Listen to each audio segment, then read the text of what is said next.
Hello and welcome to another free code session. My name is Jason Bach and I just deleted the last episode I recorded. You'll never see it because I got very frustrated. I was trying to finish out this thing here where I was trying to say, well, if you're a binary number or floating point or whatever, do one implementation or the other, and things, a couple tests broke and I wasn't getting in here the way I expected to, and I started spiraling down a hole of despair and sadness. But you'll never see that. What I did is I just said, stop, experiment for a while, see what works, what doesn't. And I finally came up with this. So this is the only way right now that I can figure out to say, given a value, which I guess you could say here, type of T, because that reads a little better. And yes, in these cases, that means then that T is, or the value isn't being used, but we're using it later in the method. That will do it. Oh, no, it doesn't. Oh, no, it doesn't. Why did that suddenly say for floating? Did you notice that? That is, it just keeps getting better. Why? This is calling as floating, right? If I go back to value, this is true. That, okay, you know what? I'm good. I can work with this. We can say console.writeLine type of T full name. And you're going to tell me what that is. It's a double.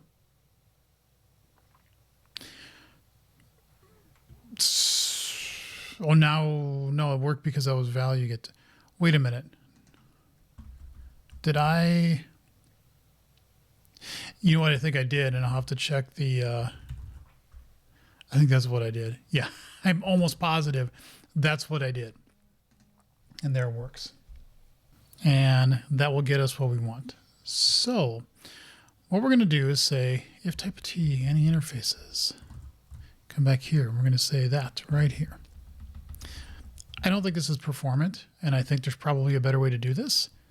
But, you know, else if that, we're going to do something here, except we're going to do something where it's a floating point. Okay. And right now we're just going to return that. But the fallout case is, I guess I could say throw new unreachable exception, but this is going to say, if I have a number here that I don't understand how to do any partitioning, I'm just going to give you an empty partition back. We can debate that later. So let's run all our tests. And they should all pass. And they do. Okay. Much better position. Now what we want to do is say, get the range difference. Okay. And the partition range size is going to be the range difference minus the number, or divide by the number of partitions. And we don't need a remainder. We can say range is here and do that, okay? And now we're going to say that the partition, we're going to say, yeah, we're going to do this a little bit different. Start. Our end is equal to start plus the minimum partition, well, the partition range size there, okay?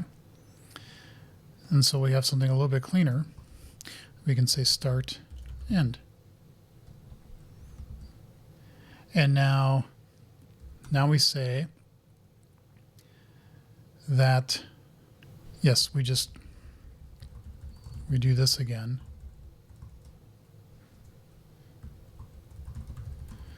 Except we say the start is equal to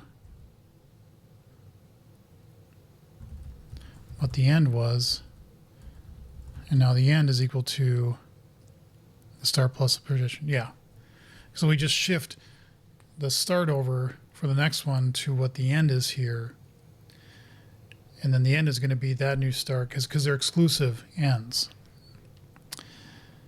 Now we have the number of partitions. If we get to the last partition, then what we want to say is if I is equal to number of partitions minus 1,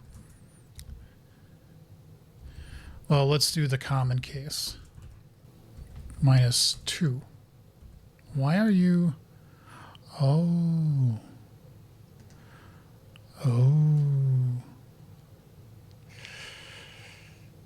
Yeah, that has to be an int.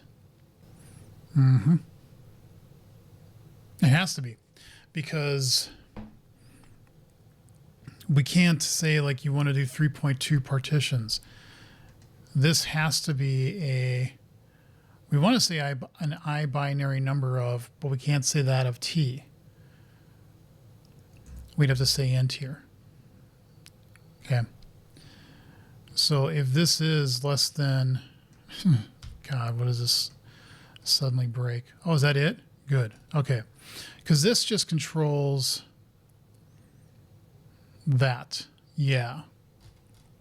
And then down here, well, it goes, I don't know. So now we could say number of partitions. If it was, we want to say, are you in the, if you're in the last one. Yeah, now it's suddenly going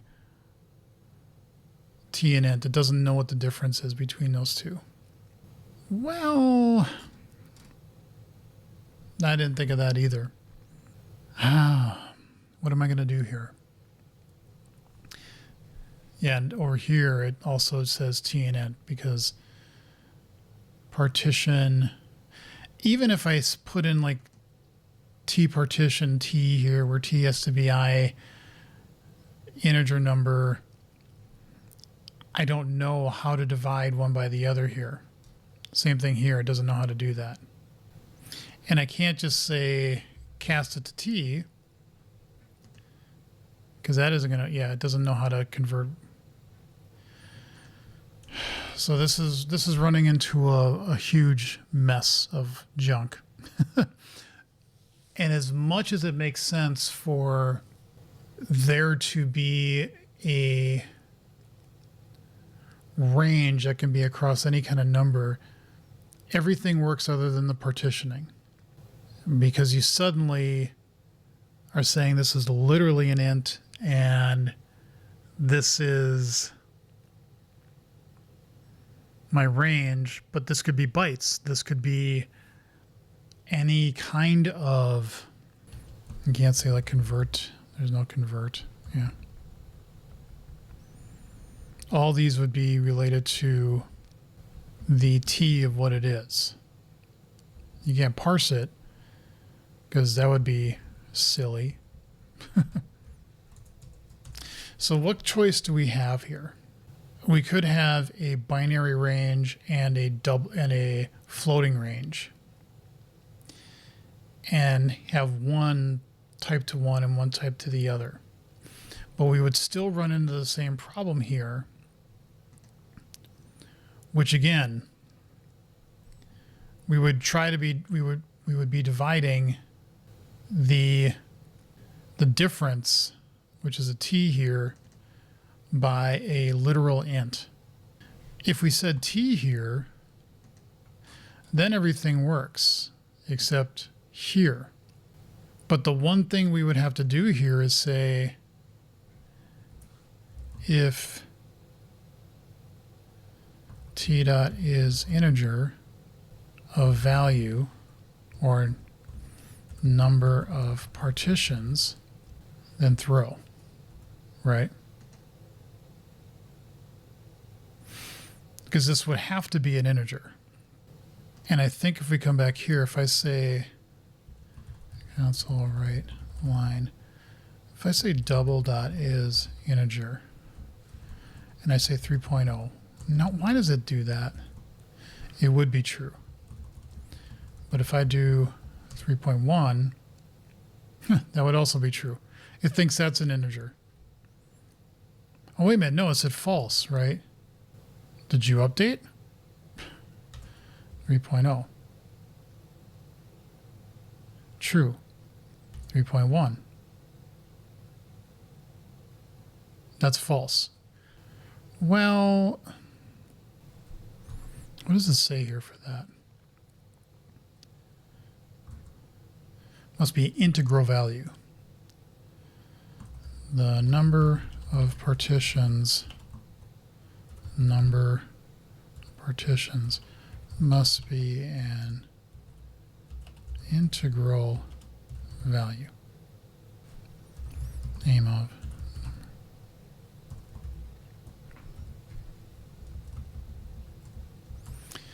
Okay, but what does that gain us? That's basically trying to say like what the range size is, and we're trying to do this here. You notice that's still an int. So, and we can't say convert it, like cast it to t. That doesn't work either. Well, what's funny is we're going from t0, we're incrementing it because it has an increment operator, but I fear the gap. You know what I mean? Well, we could, no, you know what we could do? Let's just do this. Follow that. And then we're going to do one small cleanup. We're going to say ranges at hat1 is going to be equal to a new range of t, okay, where the start is this value, and the end is this dot end. That's got to be start. There. And that, what that does is that it says if there's some little bit of division error here and you had like just something a little bit off or whatever, I think I may be overcompensating, but I want to make sure that last range is correct. All right, now you're saying something. Oh, why did this come back? Whatever. I thought I took that comment out. Okay, run the test again. Yeah, I'll pass. Here's the fun part. Let's make a partition where we say partition with doubles. And here we're going to have 15.312. And of course that has to be a double. And this will be something like that.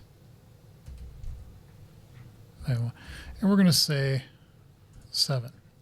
Now what's interesting is that we can pass that in here and they'll say double. So we should have 7. Now of course what these values are, I have no clue. So this is going to be wrong. But let me try something here. Let me run this. Am I in debug mode? I think I'm in debug mode because the last video that I deleted, I had to go into debug mode. Or you don't like that at all. Oh, I think I said just run. I don't think I said go into debug mode. Now I'm in there. Okay, so we do have 7. What do they look like? 15, 7,000, 15. What in the... Oh, I'm reading that wrong. Okay, the commas are getting in the way there. I was making it... I know, my son just said, oh my God, why? Well, son, we're going to change that. Give it a little bit of breathing room, okay? Make that so I can actually read the damn thing. Like that. Okay. Okay. Let's come back here. Run that again. I was getting confused. Like I thought the comma was in the next one and it was really like awkward to read. Just that one bit of space hopefully will make... Did I go into debug? Yeah, I did. Okay. Hopefully that one little space there will help. Yeah, that's a lot easier to read. So we've got 715, 23, 4, 6. So it looks like it's about 7,700, 750, and then 3 carry. Yeah, it looks like roughly that looks like the right numbers. Okay. Now, if I copy that, and I come into here, that does work. Okay. So give me a moment. I'm going to copy all these values in, and then we'll go from there. Okay, I got all the values updated. It's passing.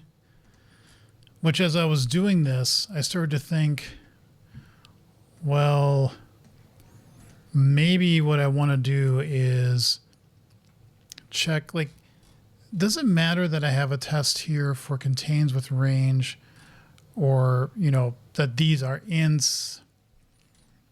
You know, it does it really matter? I think, though, because they're all based on the T, the partition is the only one that doesn't.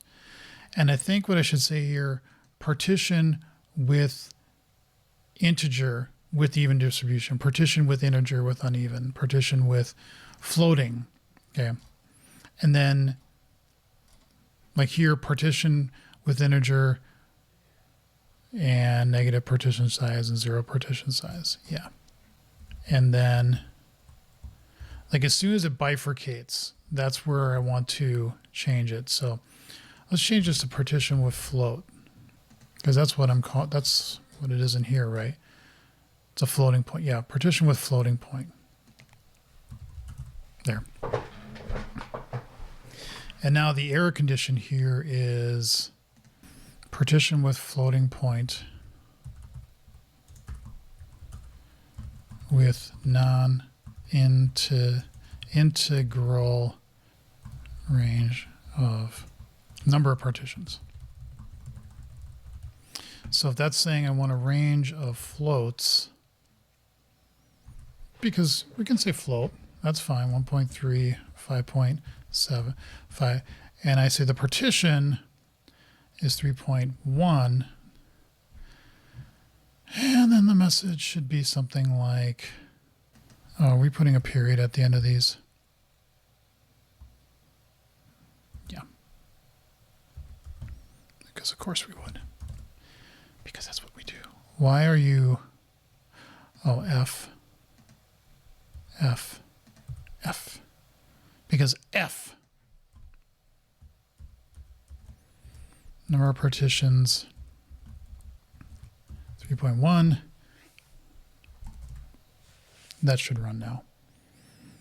Hopefully. Oh, I got 2 periods in there. And that passes. Okay.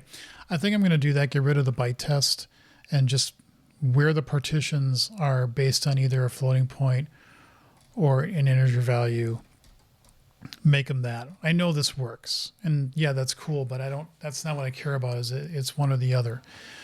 But this is good. This is actually good that I can do this, and that I can actually have now a range of doubles and a partition of a range of doubles, and everything just works. You know, this I think makes it even, it's a little funky.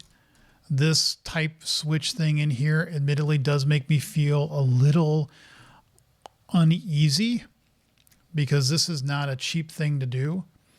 This, if I didn't do this, I don't think the math would be quite, it wouldn't give you the same results that you think it should. Okay. Because if you have something that's in an integer, or divide would have a remainder, and you have to have the remainder in play and distribute that out across all the ranges. So I have to do something like this. But yeah, this is good. So I'm going to clean up these tests offline, and then I'll commit this, and I think it should be done. So there's still some work that has to be done on partition, on range. Yeah, range, yeah. But those should be quick, hopefully.